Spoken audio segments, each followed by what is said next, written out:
Welcome back to a brand new episode of Jori Sports Stories. As always, I'm your host Jori, and on today's agenda, we've gotten quite the show for you. We've gotten quite the mix. We address the Lakers, Warriors, Suns, and more with continuing playoff coverage, even briefly discussing those who've already purchased their tickets to Cancun. And who do you think won this year's NFL draft? We'll discuss that and more thoughts on this year's draft. And finally, on this week's edition of Jori's Timeout session, I've got a mouthful to say about parity in sports, chirping, and the whole Steph versus LeBron thing, and more. This will be an episode that you don't want to miss, so tune in, turn your volume up, and let's get it.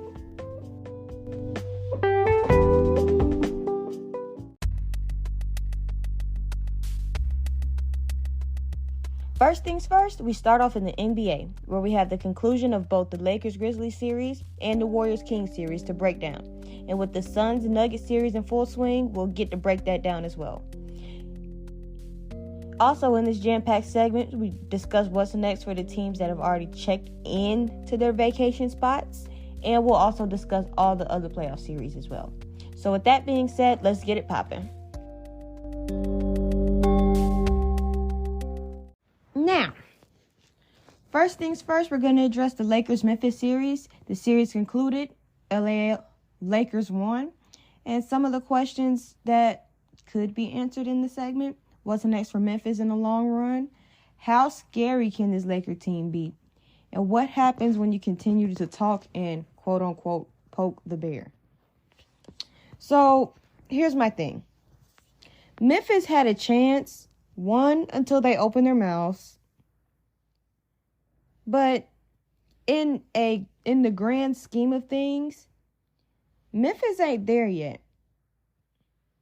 And they're missing a piece and a whole lot of maturity to go with it. And I don't like the way that I don't like what happened today. Like, they've been trying to, I don't know how that story got out about they're not re-signing Dillon Brooks under any circumstances. You could have just said we're not going to re-sign him. Under any circumstances was a little extra. Now you're making it seem like he was at fault for why y'all didn't do what y'all were supposed to do, right? But it wasn't just him. The lead talker of this bunch is Ja. It started with Ja. Ja's had all these behavior issues off the court, and you didn't think that his chirping, the immaturity that he has, was it going to spread to the rest of the locker room? I mean, yeah, he definitely talked himself out of Memphis. He definitely single-handedly talked himself out of Memphis.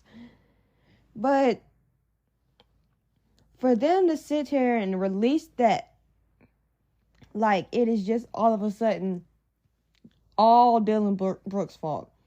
No,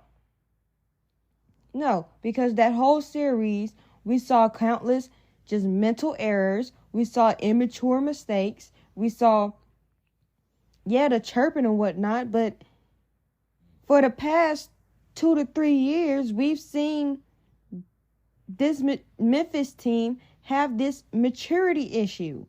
It's not just Dillon Brooks. It's not just Ja Morant. It's not just Desmond Bane. It's the whole team. The whole team is a walking identity crisis.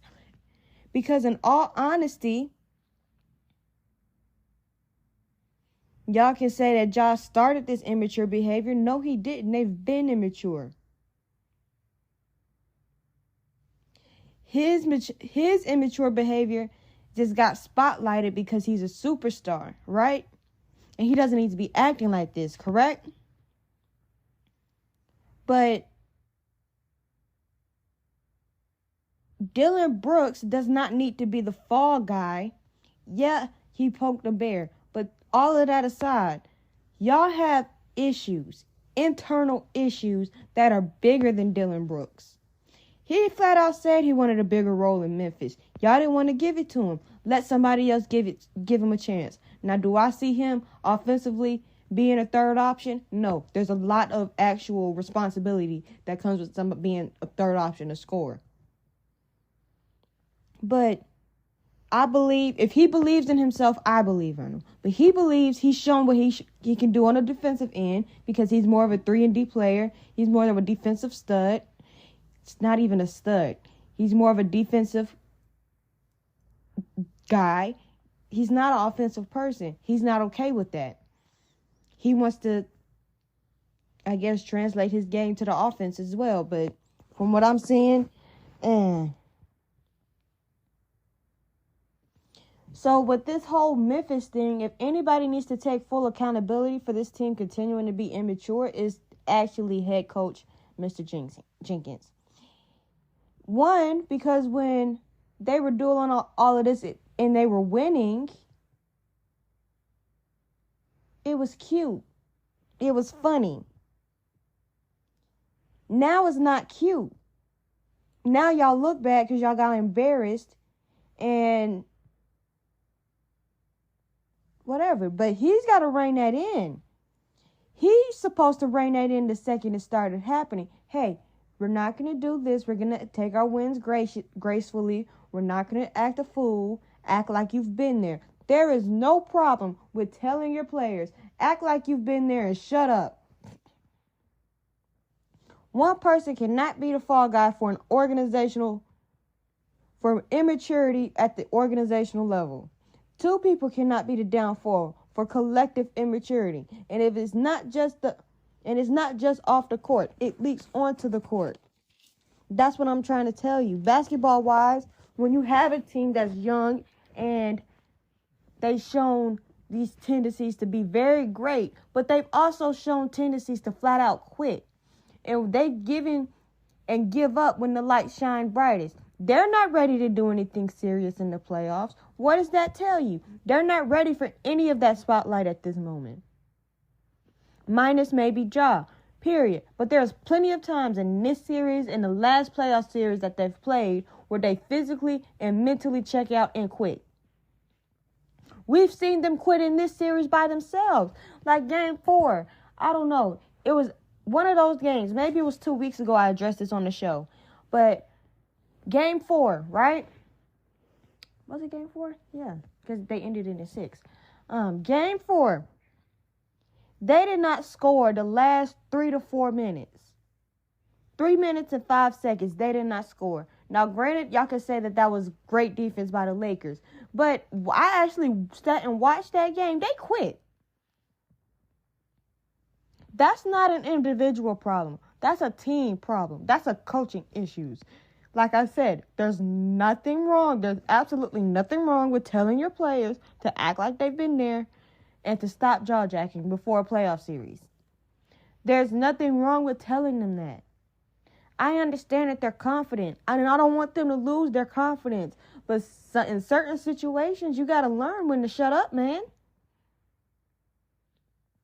And personnel-wise, I've always felt like they've needed to add another piece. Well, now they need about 2 or 3 more pieces because Dillon Brooks won't be returning to that roster anytime soon. I think, in all honesty, Memphis and Dillon Brooks need a mutual divorce, and he needs to go find somewhere else. They need to add a veteran that's somewhat been there before. The one veteran that they have that I can think of is Steven Adams. And what has Steven Adams done? I know he was on the team at What are you doing? I know he was on the team at Oklahoma City. That we know what happened to them. Wasn't he in New Orleans? They didn't do much. So he's the veteran. And they haven't done much. So they need to get a veteran that's somewhat been there before. They need to address this immaturity thing first. Also, Ja also needs to adjust his game. People are saying, no, he don't. Yes, he do. Because he's not going to last long doing the stuff that he's doing now and reduce the amount of times that he flies through the air like a human torpedo if he wants to be around in his league for a minute. He's also got to learn how to fall as well. He's getting himself hurt, and you think Memphis would be better about taking care of their star, but they're not. And on to the Lakers. Bottom line, if the Lakers really apply pressure and play well consistently, they'll be favorites for the NBA Finals. You can't just chalk it up to Dillon Brooks. You can chalk it up to Dillon Brooks all you want to. But if AD plays as dominant as that, there's close to nobody that can contend with him. And that's not me being a Laker fan, girl. That's me spitting facts. And with how good the bench has been playing, LeBron doesn't have to be historically great for the Lakers to be successful. But we see what this team looks like when everybody plays well and LeBron goes off. This team, and I've seen it, now that they've gotten it together, is capable of slapping a 40-piece on pretty much anybody. But AD needs to continue to be dominant. And another thing, they're saying AD is inconsistent. Now, in this series, I'm not even taking the AD is inconsistent offensively thing. I'm not giving that no merit. Because when he's not offensively on fire, regardless, defensively, what he means to this team is invaluable. Another point, I'm really starting to develop a little thing for Mr. Hachimura himself. Not only is his name kind of adorable, but his game is something else. He can get to the point. He can make his mid-range jumpers. He can shoot the floater, and he can shoot the three pretty well. And he's a very capable defender. Between him, Austin Reeves, and some other people on that bench, they're going to be difference makers in this Warriors series. The Lakers are very serious, are very scary looking right now. And defensively, they've been on the tear for the past few weeks. They just got to keep it up. Warriors Kings. Note, historically, Steph is top 7. The Sacramento Kings will be back. And what the Warriors Lakers means. I'll get into that in just a second. So one can argue that the Sacramento Kings were like the baby versions of the Warriors, right? We saw them go toe-to-toe for 7 games. The future, I believe, is in good hands. And with De'Aaron Fox and company, including Sabonis, they literally gave the Golden State Warriors a good run for their money. Both of these teams, play such a similar style of basketball, it was made for must-see TV. Now that it's concluded and Sacramento's unfortunately gone home, we can see that maybe Sacramento should kind of invest in the defensive side as well. They can score 150 points, but if they can, I need them to stop somebody from being able to score 150 points. We all saw that they can shoot, but they need to also get better at stopping the other team from scoring. Golden State ended up at the end just being proven to be a little bit too much for them to handle, especially at the tail end of this series. I do believe right here and right now that Sacramento will be back next year. They're a young but mature team led by Mike Brown. Listen to what I just said. Young but mature. They're taking this, like, I was listening to some of the interviews, right? And here is like this, here is the difference between maturity and childishness, okay? From what I was listening to from the Kings, they're going to take this experience as a learning experience. I was listening to stuff that was coming out of Memphis, right?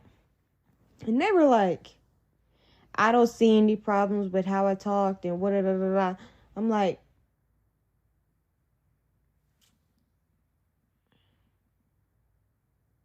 one is backwards. I mean, I had to do a little pause because I had to think. One, it was backwards, what Memphis said. So you don't see the problem that y'all talked all of that, did not back it up.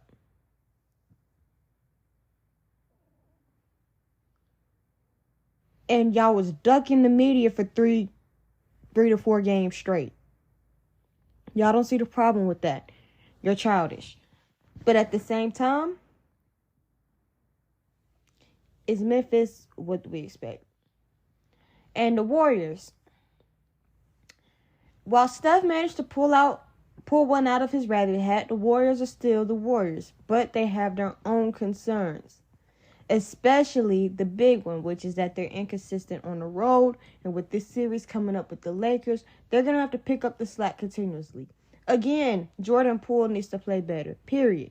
Offensively and defensively, he cannot be taking bad shots. LOL, how that game ended last night.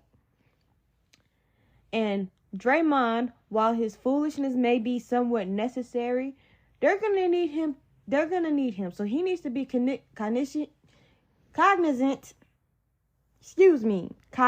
of where all his body parts are and what's at stake. Even though this next series could be rough due to nobody really being able to contend with AD once he gets going, Looney is not that good on his feet and Draymond is too small. Now back to the Warriors and Lakers series.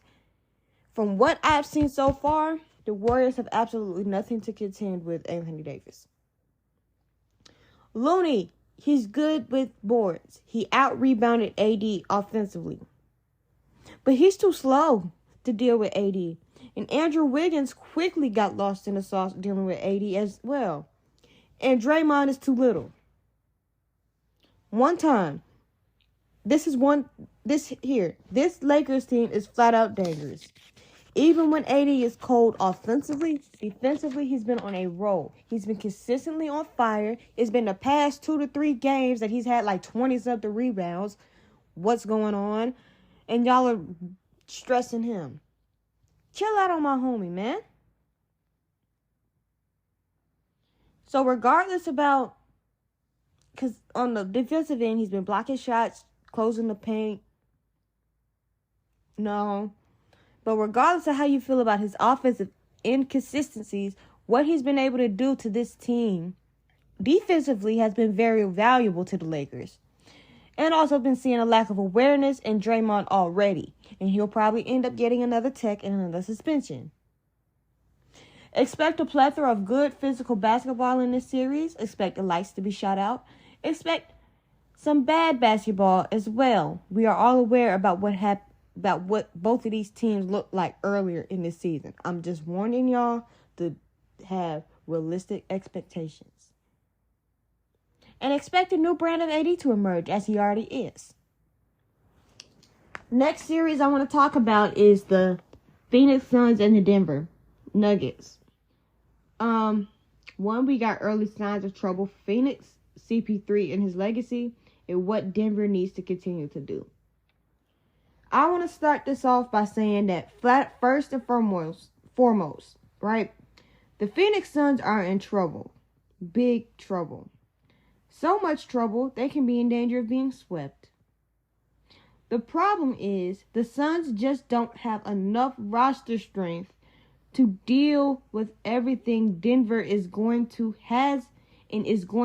throw at them. Between Jamal Murray getting it going, Yoke and his facilitating and plowing through stuff, and then you can get people like Michael Porter Jr. and the rest of that supporting cast going. They're hard to stop. Devin Booker and an older Kevin Durant is not enough to beat these Nuggets. And with Chris Paul once again being injured and a non-factor at this point, it's ridiculous. And it's like, I saw the writing on the wall versus the Clippers when it took Booker and KD to give everything they absolutely had to squeak out a win versus a Clippers team that was missing one of its best stars, and Kawhi had gotten hurt.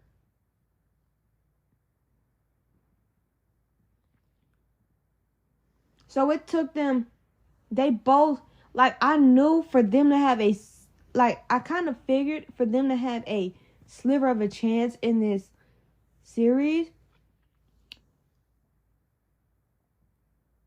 if you're relying on Kevin Durant and Devin Booker to be 80% of your offense, and then your bench can't even put up the 20% that it needs to, you're going to be in trouble.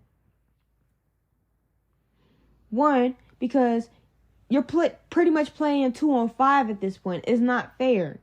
I mean, it's fair, but because Phoenix put this team together. But with people like Ayton and whatnot, and Payne being as inconsistent as they are, don't think the Suns have a shot.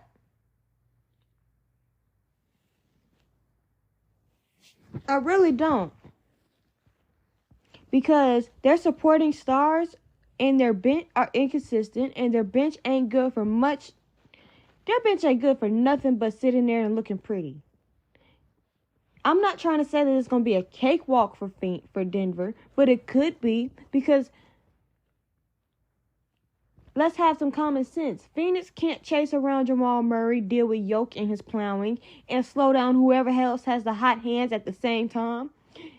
Devin Booker and Kevin Durant cannot continuously shoot y'all back into a basketball game. And it's unrealistic for anybody on the Suns to expect that. And Chris Paul, even though he was healthy, he wasn't doing much anyway.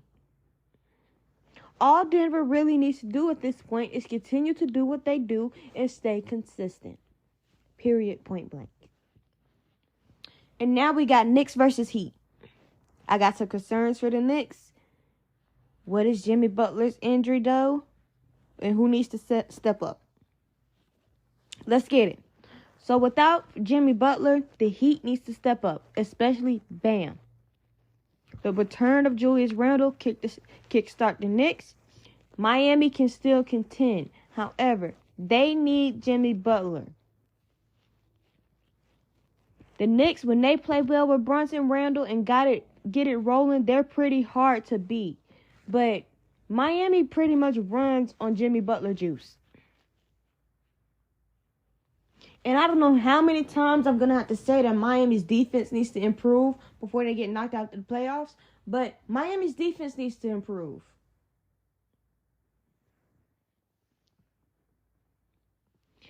Out the gate. Not just, oh, I'm gonna suck for 2 quarters and then I'm going to clamp up the last quarter and a half. No.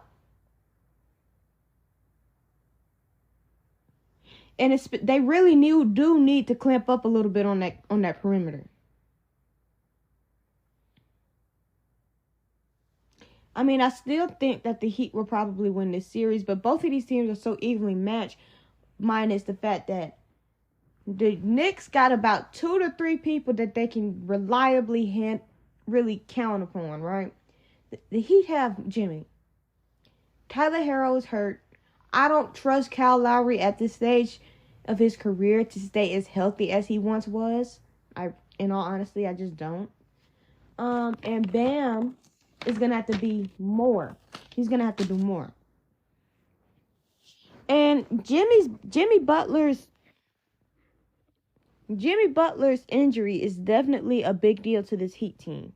Even though both teams are pretty evenly matched.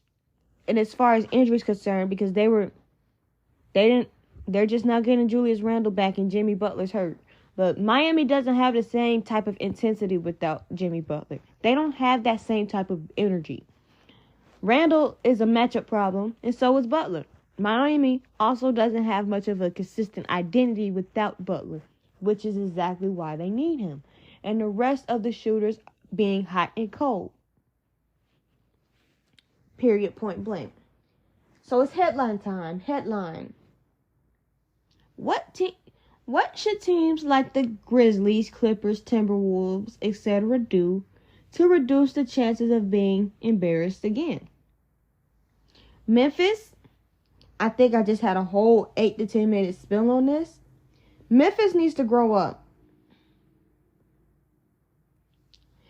Period, point blank. Because you're going to get rid of Dillon Brooks, you need somebody who's going to be your enforcer. You need your 3-and-D player. And now you need another big who can stay healthy. They're a defensive player and another big short of being serious. As well as some maturity. It's time for them to grow up. How many times are they going to have to listen to people like us sit here and rip on them for being childish before they grow up? Come on. I know y'all get sick and tired of hearing this. They are who they think we are. They're front-running frauds. We wouldn't say stuff like that. We wouldn't paint these pictures if y'all didn't give us the paint to pimp. if y'all didn't give us the paint and the canvas to draw the picture with? Y'all give us this material. And then I'm still tripping on the fact that that man had the nerve to say that the media and the fans paint this picture. Where we get the paint from, idiot? You bought the paint and the canvas, and you bought the brushes. Just tell me to paint the picture. You did all the work. But y'all get upset. I'm talking about the Grizzlies right now. They get upset when, oh, they're the villain and they go, woe is me. No. Own it. And I'm so happy that Ja is starting to own it. Like, the whole world has been harsh on Ja for the past few months. So, the fact that he's starting to own it makes me believe that this team can mature, can grow up. It's going to have to be through Ja, though, unless the coach decides it wants to take control back of his team before he get fired. The Timberwolves. Now, what they did to get Rudy Gobert cannot be undone.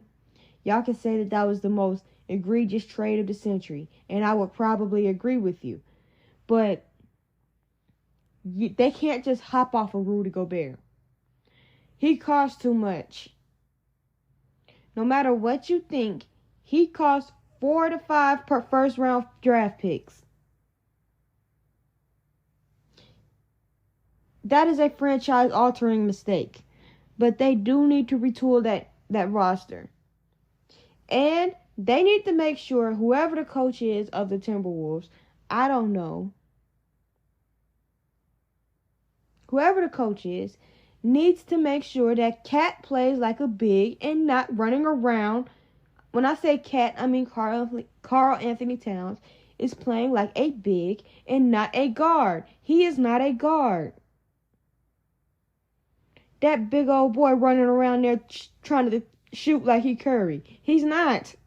They need to make sure he stay in that paint. They do need to do a roster retool.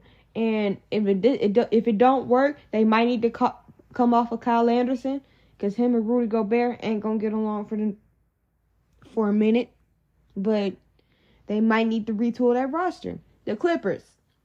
What do they need to do to reduce the chance of them getting embarrassed? Now, in all my life, the Clippers really haven't done much in the playoffs. I'm 22 years old, by the way. So, I'm just going to say this. And some people may agree with me, some people may not. The Paul George and Kawhi Leonard experiment is finished. And it was an abject failure. And the Clippers need to find a way to come up off of at least one, if not both of them. They can't stay healthy to save their lives. Paul George didn't play that one series, and we got a video, and he looked fine. Kawhi got banged up, like he always do. Kawhi has bad knees. So we really can't be Kawhi. Let me rephrase that. Kawhi has bad knees, and he's always had bad knees, and we shouldn't be expecting him to be able to carry a franchise on bad knees. Does that make sense?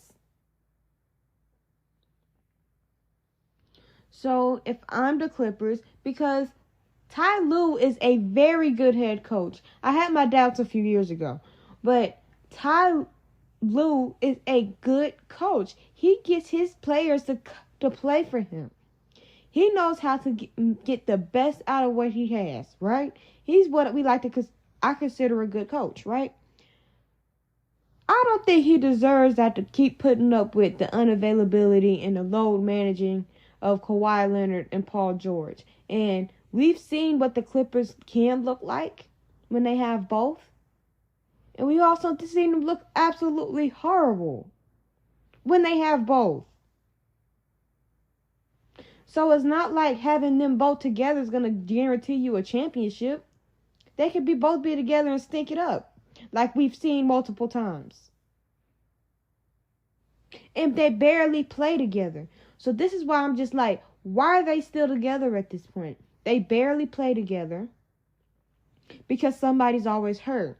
So if I'm the Clippers front office, somebody getting up out of here. Go be hurt on somebody else's watch. Have somebody else do your load management stuff for you. Because I'm done with it.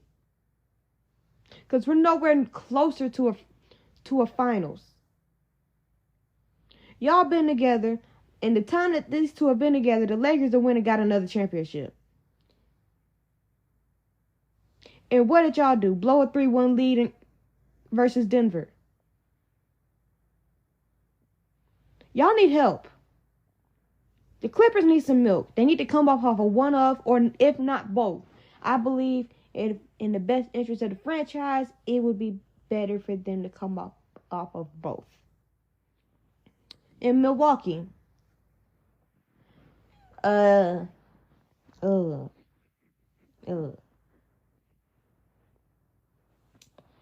So the break, I'm sorry to be the bearer of bad news, but they need better pieces around Giannis. And they need to work on ball security. Jrue Holiday has been, at times, from what I've seen in his playoffs, look like a liability. And when Giannis isn't there, they just don't look nearly as competent at times. Even when Giannis is there, they don't take care of the ball well. What got Milwaukee yeeted out of the playoffs is lack of ball security, no Giannis, and reckless mistakes. Milwaukee need to do better by surrounding Giannis with talent that's actually capable and competent enough to not make stupid mistakes. Thank you. And another issue that's been going, well, it's not really an issue, it's just something I noticed. There's a lot of top seeds sitting at the house. There's so many top seeds sitting at the house right now because, well, they were regular season good, but they weren't playoff season good. So they got yeeted in the first round of the playoffs. Examples: Memphis, Milwaukee, Clippers, and the Kings. Now, the Kings actually had a hard-fought series. The Clippers were hurt. Milwaukee didn't have Giannis.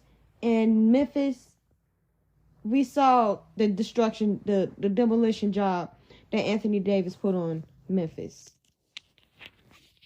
But, yeah.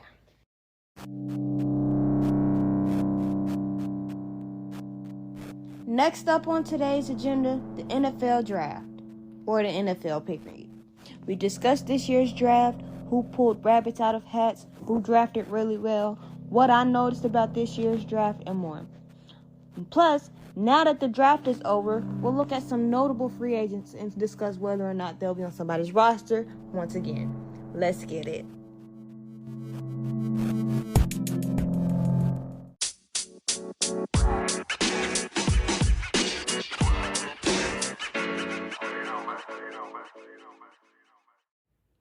One thing's for sure, Howie Roseman is going to go down as either one of the greatest GMs in history or as one of the greatest idiots in history.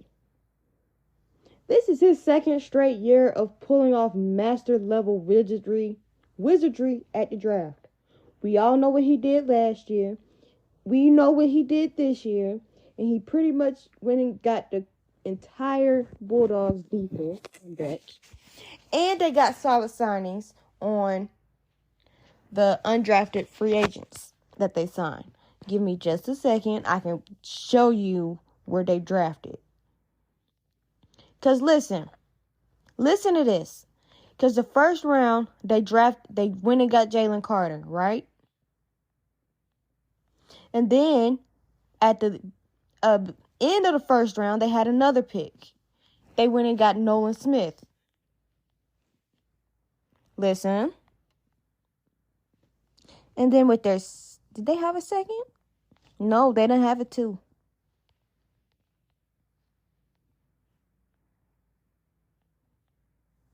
But in the third, they went and got Tyler Steen, which is offensive tackle for Alabama that I liked. They went and got Sidney Brown, which is a safety. That's the third round, okay? They went and got Kelly Ringo, or is it Keely, from Georgia. That's a stud. That's round 4. I'm just looking at their drafts right now, because I should have had this prepared, but round 5.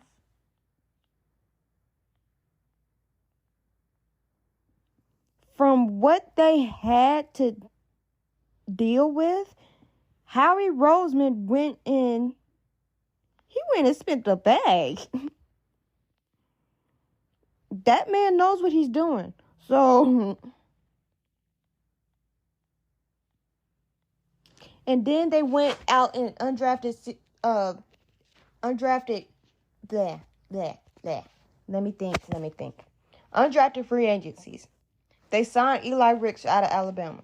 Even though, me personally, I think Ricks should have stayed another year, but he went and got his money. He got signed. That's on him. But Howie Roseman, flat out, is making cases to be one of the greatest GMs from what I've seen. Houston did their due diligence and did pull off a draft heist.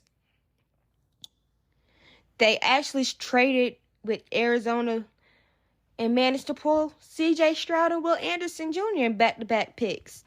Well, from what I heard, it's just a rumor. It's just a rumor.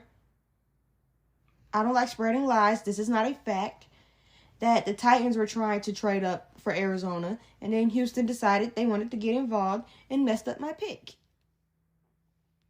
And for that, I hope all of your picks are a bust, minus Will. And the Falcons also drafted well, multiple. They had really good draft picks. Maybe outside the Robinson pick, even though I like Bijan Robinson. But they didn't need a running back in the first round. But they filled a lot of those areas of need on that defense. Titans had an all-out offensive draft and got to work selecting a much-needed offensive tackle in the first round in Peter Skoronski. I hope I pronounced that right. Then they proceeded to upset their fans by selecting Will Levis and not drafting a wide receiver until the 7th round. I love Mike Vrabel. Oh, and I've also heard that Mike Vrabel is being inducted into the Patriots Hall of Fame, so congratulations to him. Yada, yada, yada. But for what they absolutely needed, they did. And that's a good job for a first draft for Rand. They got depth at running back. They drafted Ryan Tannehill's replacement that I have to sit there and watch. They got an offensive tackle. They got multiple offensive tackles, I believe. We went and got a tight end that can block. A tight end that can catch. Oh, y'all got y'all receiver. It was just in the 7th round. Be patient. I'm gonna have my word with Titans fans in just a second. Detroit also drafted extremely well, contrary to popular belief. Y'all are so mad on Twitter, but y'all managed to haul Brian Branch, Jahmyr Gibbs, and Jack Campbell's in the first 2 rounds alone. Stop complaining and listen to what you have.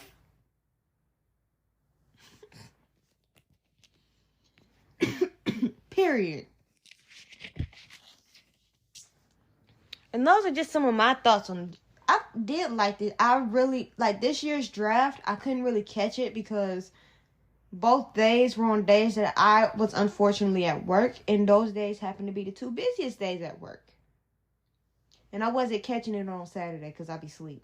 But some of the most notable free agencies, and I can kind of make predictions about what I think is going to do. Ezekiel Elliott.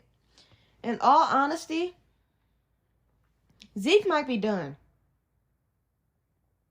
In all honesty, he's finished. Because who's going to want to pay for somebody who averages about 2 yards a carry now? Who can barely get you a first down on a 4th and 1. But he'll block for you. Nobody's going to want that on their roster. And the running backs that they've just drafted are pretty good. So I don't think there's going to be a place for Zeke Elliott right now, unless somebody gets hurt. Jalen Smith should find a spot. I don't know if he's still with the Giants, but when I read it, he was he was a free agency. He should find a spot. I know a team that needs a linebacker. I know a few teams that could use some linebackers. Melvin Gordon, I don't think he's going to be able to find a spot, but he might be on somebody's practice squad. What really killed Melvin Gordon's career was his knack to fumble. He had a really big fumbling problem. Jarvis Landry should find a spot. Granted, there was not a lot of receivers taken in this year's draft. This year, minus the quarterbacks, it was in the trenches. This was a trench draft and defense draft. This wasn't the year to go get a wide receiver in the draft. Maybe next year, not this year. So, that being said, Jarvis Landry, I feel like should find a spot. Leonard Fournette is finished. So is Jadeveon Clowney, finished. Marcus Peters should find a spot, but he's also teetering about the finish line as well. Kareem Hunt shouldn't find a spot. I don't know why Cleveland let him go, but yeah, Cleveland also signed a dang on idiot as a quarterback. We're not going to go there. I'm not going to go there today. I'm going to keep my patience and my sanity. Casey Hayward, even though it didn't work out in Atlanta, but he's a nice veteran pickup for somebody. If you have a youthful cornerback, like defensive back room, that is a nice veteran pickup who's still pretty decent. Logan Ryan, again, the same thing. Nice veteran pickup, depth filler. Akeem Hicks, nice depth piece. And Anthony Barr, I don't know how he's not on somebody's roster. That man is talented as well. But he's a nice veteran piece for somebody's locker room. I believe, yeah. And there's plenty of more free agents that probably won't find homes this year. Might just hang it up. Or might just wait until their number's called. Who knows? But I can conclude that this was not a particularly good year in terms of the current free agent market. Everybody, for the most part, has what they got their guys that they want. They do.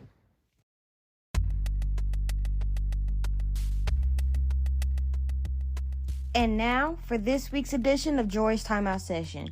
And today, boy, I've got quite a bit to say.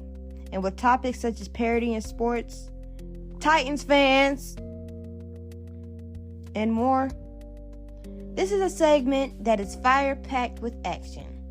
So, without further ado, let's get into it.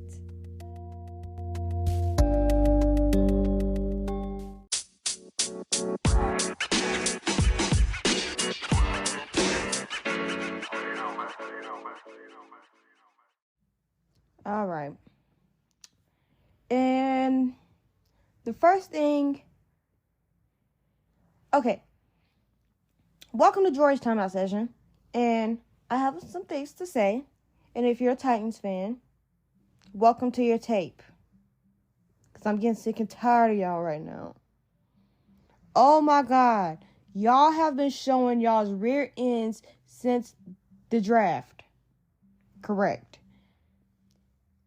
Y'all are impatient, y'all are rude, and y'all are out of pocket. This is what y'all need to understand. I want everybody, a Titans fan, somebody who's illogical and delusional, I want you guys to listen to this right here, right now. Rand has to fix J-Rob's messes. All of those misses that John Robinson did that set us back. He has to go in and fix all of those messes. and build this roster the way he and Vrabel want to. Number 2, Ryan Tannehill is going to be your quarterback. So you guys need to cut it out and get a grip. Because what I've been seeing is all of this little fake jersey burning and fake outrage and all this little nitpicky stuff. If you couch GMs were a GM of an actual team, your team would be 0-18. Your team wouldn't even be qualified to play in college because y'all are just horrible. Tannehill is your quarterback, so cut it out. Number 3, this is a retool, not a complete rebuild. I don't know why y'all are out here being extra and dramatic and just stupid with these stupid theories that y'all just keep pulling out of your rear ends. It makes no sense. Have some decency and some decorum and some sense. Use your brain cells.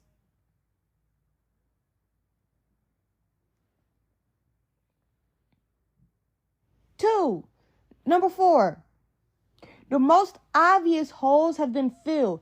Tackle. Minus the wide receiver. I'm not sure about the wide receivers. I will give y'all that. But the rest of y'all acted a fool talking about Rand need to be fired. And Rand this and da-da-da-da-da. If that man was white, would y'all be doing all this extra stuff? I'm just asking a genuine question. Because I didn't hear any of this smoke 2 or 3 or 4 years ago when y'all let John Robinson mess it all up. So now there's smoke now? There's smoke now. Y'all need to have patience, decency, respect, and some goddamn decorum.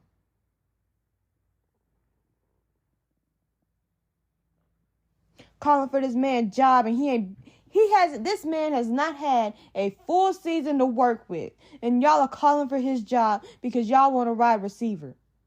Go catch a ball yourself. And there's your wide receiver right there. Quit being idiots. Oh my God, y'all are one of the most toxic group of idiots I've ever had the pleasure of interacting with on my timelines. Y'all are so reasonable. You make all the sense in the world. Y'all are so smart. You're so smart. Amy Adams Strunk and Rand and Vrabel should listen to y'all. Y'all are just that smart. Yeah, right. Put a can in it. Parody in sports. Because I've been hearing a lot about parody. Parody, not parody. Not like what that Bart Baker person used to do like in 2012. But parity. Parity. Equality as an amount, status, or character. In sports, parity, how equal you are, how equally level you are. What does it mean? What it really does. It kind of sort of levels the playing field. So you're not really having these teams that are just super stacked. You're not like in the NBA. There's a lot of parity. This is why the West is wide open right now. I know who's about to come out the East. It's either going to be the Heaters or Celtics. Maybe the 76ers. But in the West, well, there's parity on both sides then, the way if you really look at it. Because the West, you could say either Denver or the Lakers. Or the Warriors. I'm never going to count out the Warriors. But the way it's looking right now, they can't keep up with Anthony Davis. But it levels the playing field. Like, everybody is at a similar... Like, okay, here's an example of parity. Look at the Warriors record. Look at the Lakers record. That's an example of parity. They're pretty much equal on the same type of playing, on how they played this year, which is horrible, good. Horrible, good. And the records show that, right? What it does, it makes the game fun. Like the games. Like in the NFL. Parody in the NFL. I remember Tom Brady had a quote about this like a year or two ago about parody. Because there was a lot of bad football. And he was playing bad football then too. He wasn't excused. I remember this. But it levels the playing field. It makes things more of a competition. It makes things more fun to watch. Who just wants to sit there and watch the Chiefs go to the Super Bowl and win a Super Bowl every year? Did we just get out from the underneath? We just got from underneath the Patriots cloud. I don't need the Chiefs trying to form another one. Also, I high-key hope the Eagles implode. But that's neither here or there. That's neither here or there. But parody in sports is a good thing. I love it. I love it. And off topic, why is the main world just trying to make this whole Steph versus LeBron thing a race to 5 rings? Take the rings out of it. Let's just enjoy good basketball. Because we're going to see some good basketball. We're going to see some sloppy basketball. We're going to see some basketball. We're going to see some basketball that's going to make you want to curse. You're going to see some basketball that's going to make you want to drink. You're going to see some basketball that's going to make you want to do everything. So let's just enjoy the basketball here. Let's not worry about legacies of either LeBron or Steph. I really don't think. I'm not the only one that probably has this feeling. This is not a legacy thing for either one of them. Their legacies, in my eyes, are already set. Y'all can't sit here and tell me that LeBron's legacy ain't already set as arguably the second best player in the history of the game. I'm going to say he's the best player in the history of the game. One, I didn't see Michael Jordan play. I didn't see the rest of these folks play. So I think he's one of the best. So I'm going to have them at the top of my list. MJ can be number 2. Might cause some problems, but whatnot. But this Lakers-Warriors series shouldn't just be like a legacy thing about LeBron and Steph. One, because the Lakers don't need, like I said earlier, like way earlier in the show, the Lakers don't need LeBron to be historically great for them to win. He's just there for the most part. Even though the past few weeks, well, because of Dylan Brooks, probably, because he poked a bear. The past few games, he's been going nuts, but still. If he's not going nuts, everybody else is. Or if everybody else is going nuts, so is he. So the Lakers are still scary. The Warriors are still what they thought they are. Can we just slow down on this legacy type of talk and just slow down? Can we just enjoy the flowers? Can we just enjoy that we're witnessing this right now? Because we're not going to get to witness this flat out. We're not going to get to witness this for much longer. LeBron is almost 40. Steph ain't getting no younger. So let's just watch the flowers. Watch the flowers.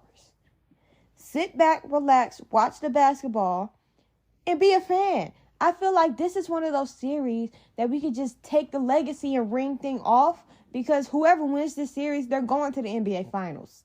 That's how I feel about this series. This is one of those series that I feel like you win this series, you go to the NBA Finals. But let's just take that all off the table. Let's just enjoy what we're thinking is going to be a very sound series. Period. That's all I'm saying. All right. Y'all know the drill. Thank you guys for listening to this week's episode of Jori Sports Stories. As always, I'm your host, Jori. And if you liked what you heard, feel free to share the podcast and let's grow the audience. Feel free to follow us on social media for more news and updates. Twitter at Jori Stories, JORISSTORIES, and on Instagram at JDS_sports stories. Be sure to tune in next week for more playoff coverage and more. And thank you guys for listening today, and I'll see y'all next.